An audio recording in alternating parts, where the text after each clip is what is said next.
ದೇಶಾದ್ಯಂತ ತೀವ್ರ ಸಂಚಲನ ಮೂಡಿಸಿರುವ ನೀಟ್ ಪ್ರಶ್ನೆ ಪತ್ರಿಕೆ ಸೋರಿಕೆ ಪ್ರಕರಣದಲ್ಲಿ ಸಿಬಿಐ ಅತ್ಯಂತ ಆಳದಿಂದ ತನಿಖೆ ನಡೆಸುತ್ತಿದೆ. ಸಿಬಿಐ ತನಿಖಾ ಅಸ್ತ್ರಕ್ಕೆ ಹಗರಣದಲ್ಲಿ ಭಾಗಿಯಾದ ಒಬ್ಬೊಬ್ಬರದೇ ಮುಖವಾಡ ಹೊರಬರ್ತಿದೆ. ಈ ಎಲ್ಲದರ ನಡುವೆ ಸಿಬಿಐ ತನಿಖೆ ನೀಟ್ ಪ್ರಶ್ನೆ ಪತ್ರಿಕೆ ಸೋರಿಕೆ ಮಾಡಿಯೂ ಸಹ ಆರೋಪಿ ನೀಟ್ ಪರೀಕ್ಷೆಯಲ್ಲಿ ಪಾಸ್ ಆಗಿಲ್ಲ ಎಂಬ ವಿಚಾರ ಬೆಳಕಿಗೆ ಬಂದಿದೆ. ಈ ಪ್ರಕರಣದಲ್ಲಿ ಬಂಧಿತ ಆರೋಪಿಗಳಾಗಿರುವ ದಿನೇಶ್ ಬಿವಾಲ್, ಮಂಗಿಲಾಲ್ ಬಿವಾಲ್ ಹಾಗೂ ಹಿರಿಯ ಪುತ್ರ ವಿಕಾಸ್ ಬಿವಾಲ್ ನೀಟ್ ಪ್ರಶ್ನೆ ಪತ್ರಿಕೆಗಳನ್ನು ಖರೀದಿಸಿ ತರಬೇತಿ ಕೇಂದ್ರಗಳಿಗೆ ವಿತರಣೆ ಮಾಡಿದರಂತೆ. ಆರೋಪಿ ದಿನೇಶ್ ಬಿವಾಲ್ ಪುತ್ರ ಈ ಬಾರಿ ನೀಟ್ ಪರೀಕ್ಷೆ ಬರೆಯಲು ತಯಾರಿ ನಡೆಸಿದ್ದ.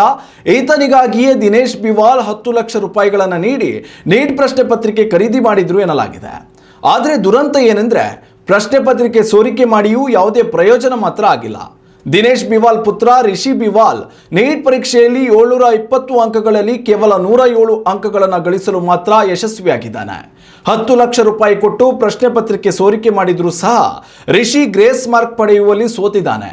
ಶೈಕ್ಷಣಿಕ ಜೀವನದಲ್ಲಿ ಕಳಪೆ ಪ್ರದರ್ಶನವನ್ನೇ ತೋರುತ್ತಿದ್ದ ರಿಷಿ 10ನೇ ತರಗತಿಯಲ್ಲಿ 44% ಹಾಗೂ ದ್ವಿತೀಯ ಪಿಯುಸಿಯಲ್ಲಿ ಕೇವಲ 50.88% ಫಲಿತಾಂಶ ದಾಖಲಿಸಲಷ್ಟೇ ಯಶಸ್ವಿಯಾಗಿದ್ದ. ಇಂಥ ಮಗನನ್ನ ವೈದ್ಯನನ್ನಾಗಿ ಮಾಡಬೇಕೆಂದು ಹೊರಟಿದ್ದ ತಂದೆ ನೀಟ್ ಪ್ರಶ್ನೆ ಪತ್ರಿಕೆ ಖರೀದಿ ಮಾಡಿದ್ರು ಎನ್ನುವುದು ತನಿಖೆ ವೇಳೆ ಬಟಾಬಯಲಾಗಿದೆ. ಉತ್ತಮ ಸಂಸ್ಕಾರಯುತ ಶಿಕ್ಷಣದೊಂದಿಗೆ VSS English medium CBSE school Udupi Muddur.